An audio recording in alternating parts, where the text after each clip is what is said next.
ya, mi estimado participante. Sí, doctora. Sí, doctora.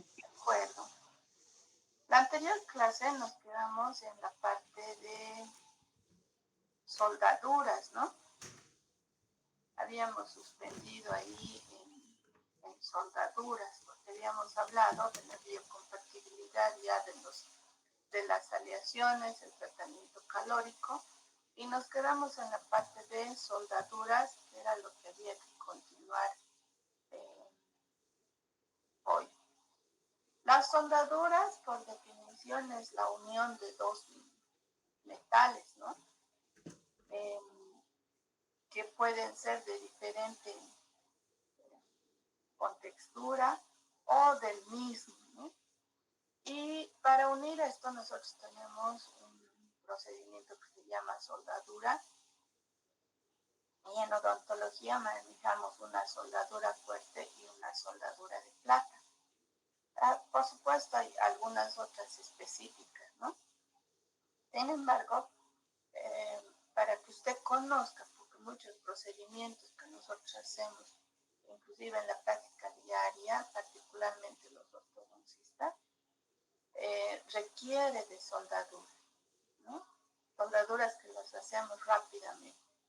Entonces, una soldadura fuerte, entonces necesita un tipo de aleación, ¿no es cierto?, con un punto de fusión bajo para unir dos metales, ¿no?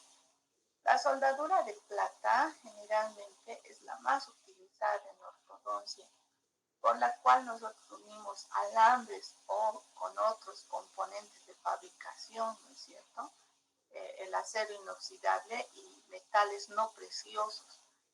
Obviamente, de hecho, el nombre ya lo dice, la soldadura de plata es mucho más débil que una soldadura fuerte que nosotros utilizamos para otro tipo de aparatos, ¿no? Inclusive los puentes, las prótesis removibles que se han roto, las esqueléticas particularmente, se pueden fundir, se pueden soldar.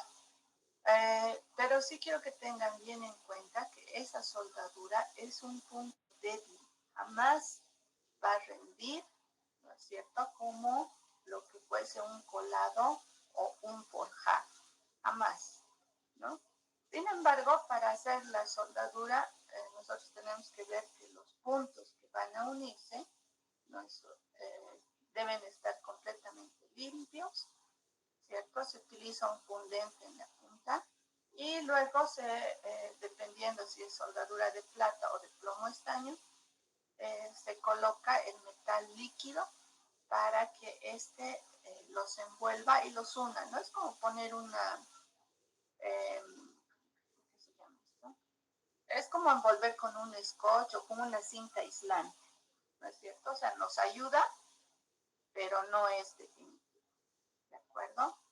Como les digo, en odontología se utiliza muchísimo esto, pero son momentáneos, ¿no?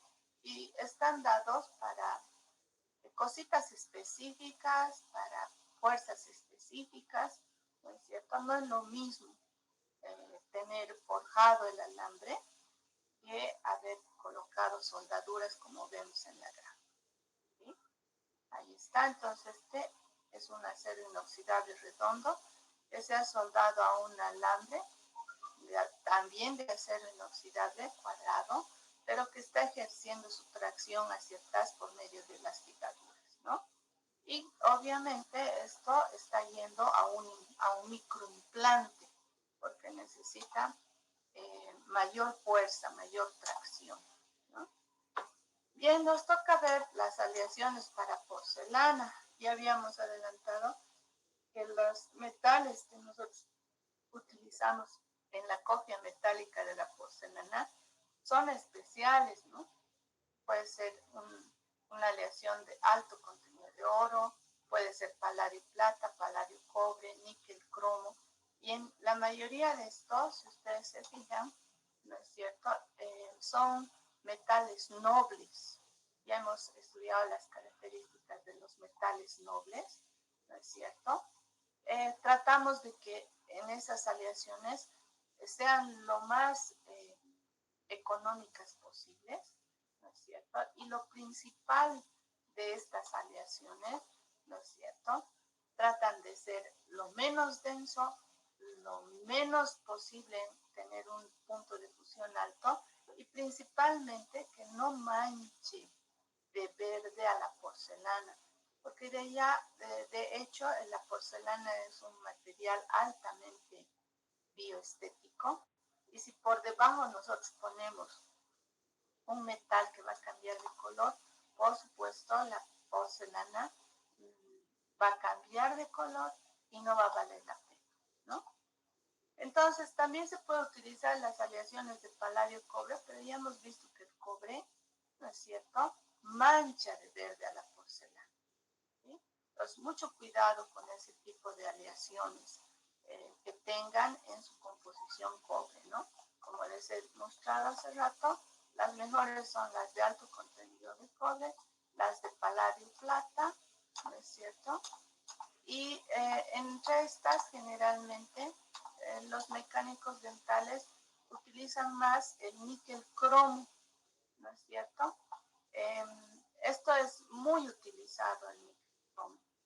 Es una aleación no preciosa, obviamente contiene los metales que les he mencionado, las hacen un material muy versátil, ¿no es cierto? Generalmente las denominan ticonium, así que no se sobresalten que es otra aleación, es níquel cromo. Generalmente este níquel cromo también lo utilizamos para la parte esquelética de las prótesis removibles, ¿no? Sin embargo, el cromo cobalto, en relación al níquel cromo, el cromo cobalto es el más usado para este tipo de restauraciones. Fíjense, es la parte esquelética de las prótesis removibles, ¿no? Generalmente este cobalto cromo le llaman vitalium para un poquito exaltar tus sentidos, ¿no? Pero es lo mismo. Y esta misma aleación, pues también la utilizamos para la parte de la copia de las aleaciones, o digo, de la porcelana con metal interiormente, ¿no? Para terminar este tema, doctores, es bueno hacer un repaso de lo que es el titanio y sus aleaciones. El titanio es un metal muy utilizado actualmente en odontología y se utiliza particularmente para la parte de implantes dentales, ¿no? Entonces, todos los implantes están hechos de titanio, aluminio y vanadio. Es lo que generalmente muchas personas buscan, ¿no? Los implantes autorroscados, donde encima recién colocamos nosotros las coronas, ¿no es cierto? O pueden ser puentes, o pueden ser pines donde se va a sostener también la placa total.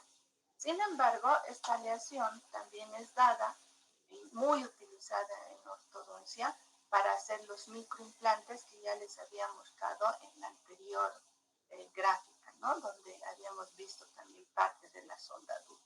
Este es un microimplante, nosotros lo ponemos autorroscado y la cabecita que está sobresaliendo en la encía es la que nos sirve para hacer procedimientos de levante y mordida, de tracción hacia atrás, etc., ¿no?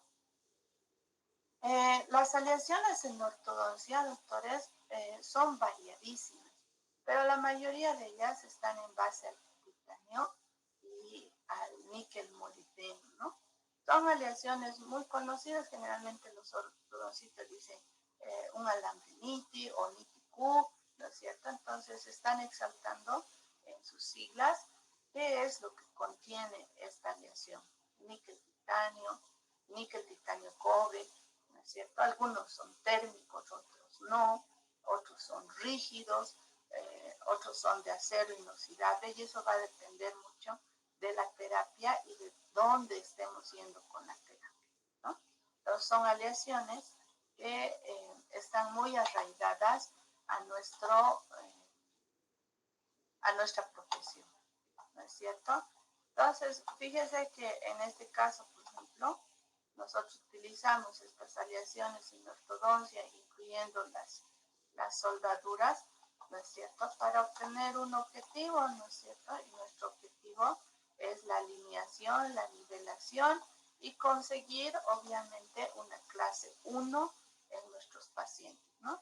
No solo dentalmente, sino también estéticamente.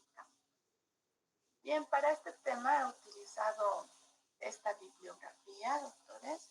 Con esto habríamos terminado el tema de oro y aleaciones dentales, ¿no? Sin embargo, me gustaría entrar al siguiente tema para que podamos ir ya avanzando y terminando con la parte de colados dentales o colados de metales dentales, ¿no? Y ya les había dicho, para hacer colados nosotros necesitábamos las ceras, los yesos de revestimiento, las aleaciones y el colado de metales dentales. En realidad es el proceso de cómo se utilizan todos estos para realizar un colado dental, ¿no? En realidad esta parte es un recordatorio de todo lo que ya hemos avanzado, porque tema a tema les he ido mostrando las bondades de cada material, ¿no es cierto? Y cómo se van a compensar. En un colado dental ya habíamos visto que hay contracciones y hay expansiones. Las contracciones están dadas por la contracción de la cera y la contracción del oro. Y son compensadas por las expansiones que tienen los yesos de revestimiento, es de fraguado, higroscópica y la térmica, ¿no es cierto? Esto ya lo hemos visto en el capítulo correspondiente. Por tanto, cuando nosotros hacemos una restauración, que también ya les había indicado, puede ser corona, puede ser puente, puede ser incrustación, todas estas restauraciones tienen un eje de inserción. El eje de inserción es por donde entra y sale. Por ejemplo, esta corona no va a entrar por vestibular o por lingual, tiene que entrar siempre por oclusal. Lo mismo sucede en la incrustación y lo mismo sucede en un puente, ¿no es cierto? No sé si quedó claro hasta aquí. Bien, entonces, doctores, para hacer una restauración colada, uno tiene que seguir ciertos pasos. Yo los voy a mencionar, no voy a entrar en detalle porque esto es de prótesis fija. En realidad lo que nos atinge es el material, sus bondades y sus propiedades, ¿no? Entonces, primero tiene que preparar una cavidad dada para una restauración indirecta. Obviamente tiene que obtener una impresión, que ustedes ya saben que va a obtener. Y es importante el vaciado de este modelo Truquet, que es en lo que estamos en la práctica, ¿no? Entonces, una vez que usted ha preparado esta cavidad para una restauración, no importa si es clase 1, 2, 3, 4, 5, en cualquiera de ellas se puede hacer una restauración. Es más, actualmente nuestros pacientes inclusive nos piden piercing, ¿no es cierto? Entonces, en un diente sano nosotros tenemos que fabricar una cavidad no retentiva, sino expulsiva, para que podamos hacer una colada dental, ¿no es cierto? Y no puede ser expulsiva en las paredes más allá de los 5 grados, porque si no, no tuviera retención. Obviamente esto les van a enseñar en prótesis fija, porque tiene que tener relación entre la profundidad y el ancho, ¿no? Entonces, una vez obtenido el modelo donde nosotros vamos a realizar esto en metal y o en un material estético, ¿no es cierto? Nosotros vamos a ver dos técnicas de colado, particularmente para los metales. La térmica y la higroscópica, ¿cierto? Y eso va a depender mucho de qué material estemos manejando. Sin embargo, el sistema para el colado, ¿no es cierto?, el procedimiento no ha variado desde 1800.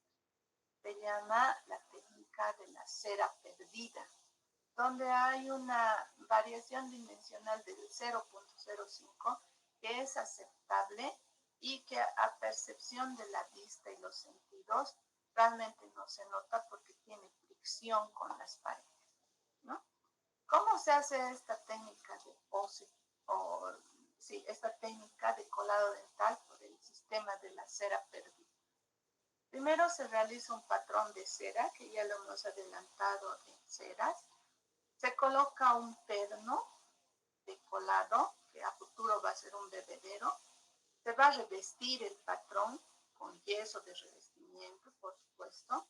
Eliminamos la cera, fundimos el metal, introducimos en el espacio que ha quedado y luego de que ha enfriado vamos a separar la pieza colada del yeso de revestimiento y lo vamos a llevar a una limpieza, acabado y pulido, que es el siguiente tema que nosotros vamos a ver.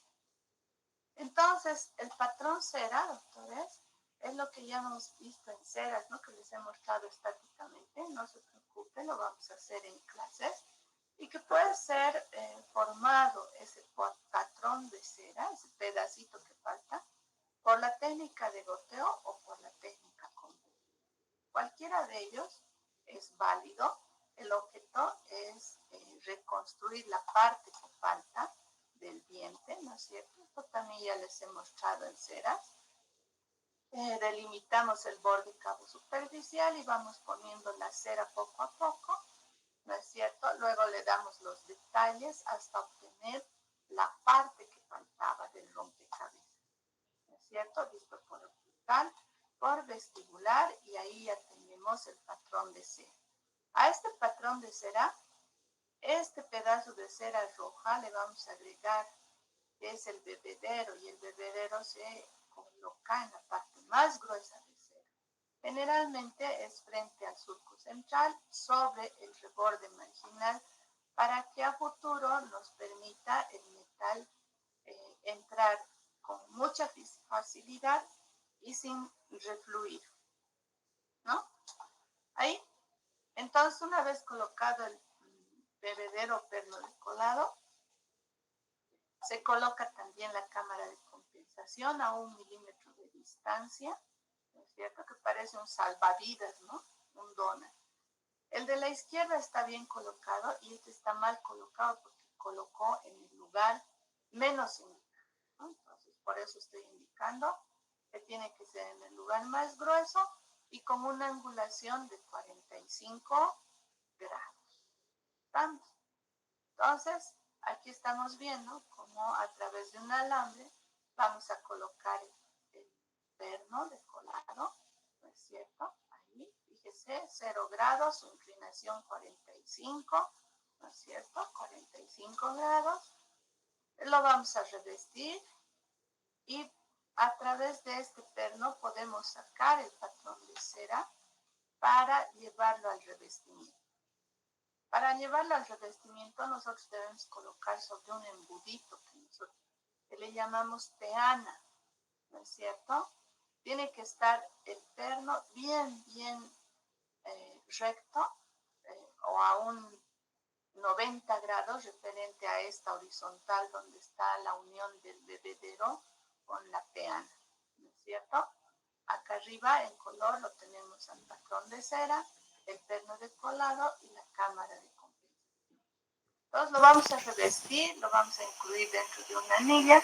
Aquí lo tenemos esquemáticamente, la parte amarilla es el yeso de revestimiento, esto es la lámina de amianto y ustedes conocen ya el resto, la peana, el perno de colado y el patrón de cera y obviamente la cámara de compensación, ¿no es cierto? Entonces ahí está. Ahora hemos puesto sobre la peana, ¿no es cierto? Lo revestimos, colocamos la cámara de compensación, ahí está, ¿no es cierto? Tal cual les he mostrado esquemáticamente, lo tenemos en la realidad. Y luego procedemos a colocar la lámina de amianto dentro de la anilla, se la humedece, se coloca sobre el patrón de cera y se echa el revestimiento en una consistencia adecuada. Ok, tenemos vaciada la anilla, que es lo que hemos visto. Ahí vamos a eliminar la cera, vamos a fundir el metal para obtenerlo en metal. ¿Cierto? El positivo de cera ahora en positivo de metal.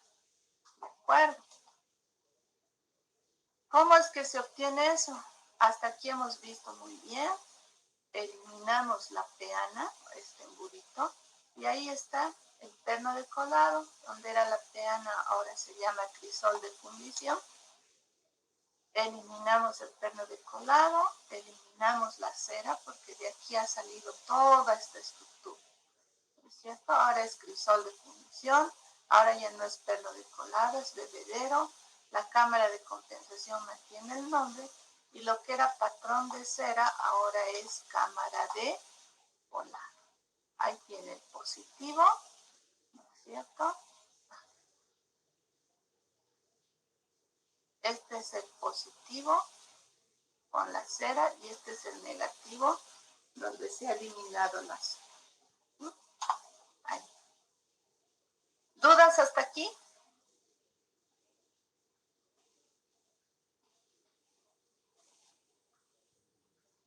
No, doctora. De acuerdo. A partir de acá voy a suspender, voy a continuar la siguiente clase, porque si bien voy a explicar cómo se procede a la fundición del metal, vamos a ver algunos videos, nos corresponde estudiar los defectos que pueden darse en este proceso, ¿no?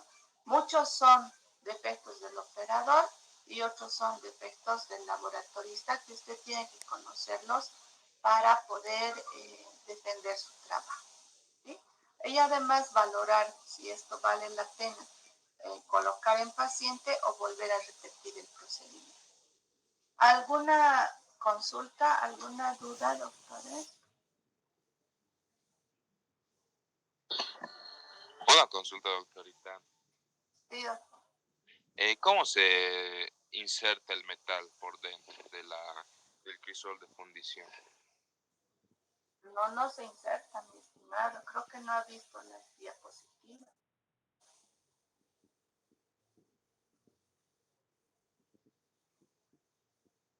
Tiene que estar atento a lo que estoy hablando.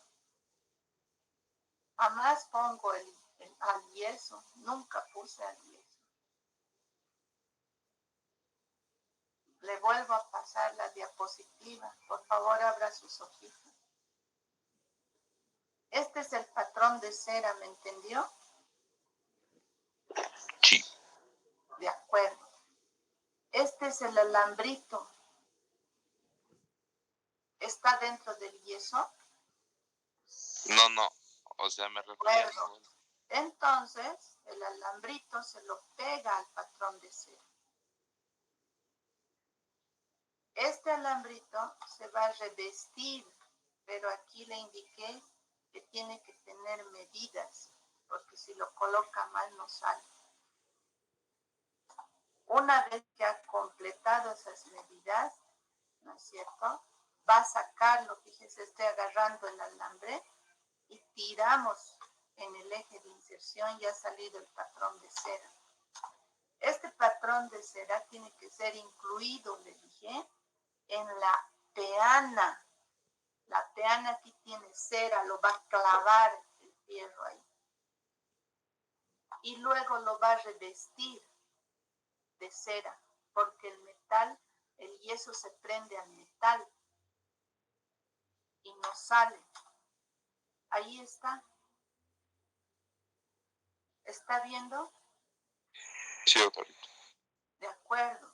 Revestido, colocado de la cámara de condensación y está tal cual he mostrado en el esquema. ¿Lo ve? No he clavado ningún alambre al yeso. Esto está completamente revestido de cera sobre la peana. No es un embudo, esta es una peana real. ¿Entendido? Pero como ustedes no tienen economía, entonces les pide embudo. La lámina de amianto va dentro de la anilla. La anilla con la lámina de amianto humedecida se coloca sobre la peana y luego se le echa yeso. ¿Me entendió? Sí, doctor. De acuerdo. Cuando fragúe esto, doctor, va a tener esta imagen. ¿Qué hice? Saqué el embudo porque está pegado con cera. Y si usted se refiere a este alambre, No. entonces no sé a qué se refiere, porque yo no he llegado más allá de él.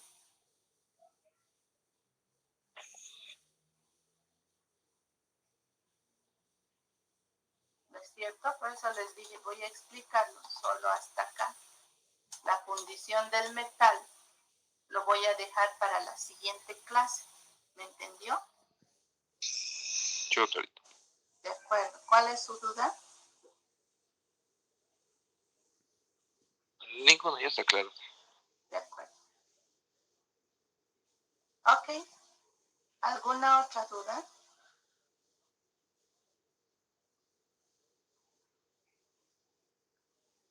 Bien. Entonces, eso sería todo por hoy. Los voy a esperar el siguiente martes para seguir avanzando con el temario del segundo parcial. Un gusto. Hasta luego, doctora.